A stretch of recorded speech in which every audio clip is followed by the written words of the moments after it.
நேயர்களுக்கு எனது உள்ளம் கனிந்த வணக்கம்.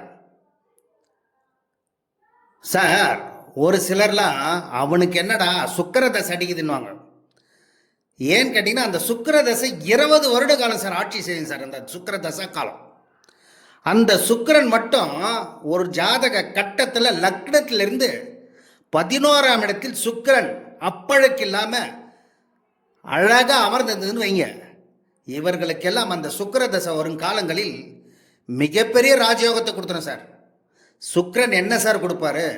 ஆடம்பரமான வீடு, வண்டி, வாகனம், நல்ல செல்வம், செல்வாக்கு, நல்ல மனைவி, மனைவியால் யோகம், இவற்றை எல்லாம் அள்ளி கொடுக்கக்கூடிய ஸ்தானம் சார் 11ஆம் இடம். 11ஆம் இடத்தில் சுக்கிரன் இன்னும் ஆட்சி பெற்று அந்த தசா காலம் வந்துவிட்டால் மிகப்பெரிய அளவிற்கு வாழ்க்கையில் ஜெயிக்க போறாங்கன்னு அர்த்தம் சார்.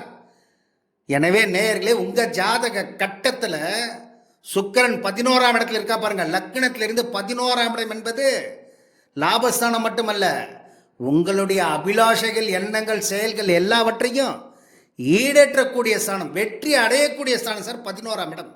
மிகப்பெரிய பணபரஸ்தானம் சார் அது. அதனால் அந்த மிகப்பெரிய பணபரஸ்தானத்தில் சுக்கிரன் அமர்ந்த அந்த தசாக்காலம் வந்து விட்டால் நீங்கள் வாழ்க்கையில் மிகப்பெரிய அளவில் வாழ்க்கையில் உங்களை உச்சத்தில் உட்கார வச்சு வேடிக்கை பார்க்க போகுது சார்.